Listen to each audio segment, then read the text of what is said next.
ख़वातीन व हज़रात, स्कर्दू एयरपोर्ट पहुंचने पर खुश आमदीद।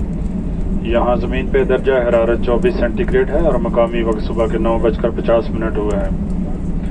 आपकी हिफाजत के लिए गुजारिश है कि जब तक जहाज़ मुकम्मल तौर पर रुक न जाए और इसके इंजन बंद न हो जाए, आप अपनी नशिस्तों पर तशरीफ़ रखें। पाकिस्तान इंटरनेशनल एयरलाइन के इंतखाब का शुक्रिया। अल्लाह हाफिज़। Ladies and gentlemen, welcome to Skardu Airport at the ground temperature.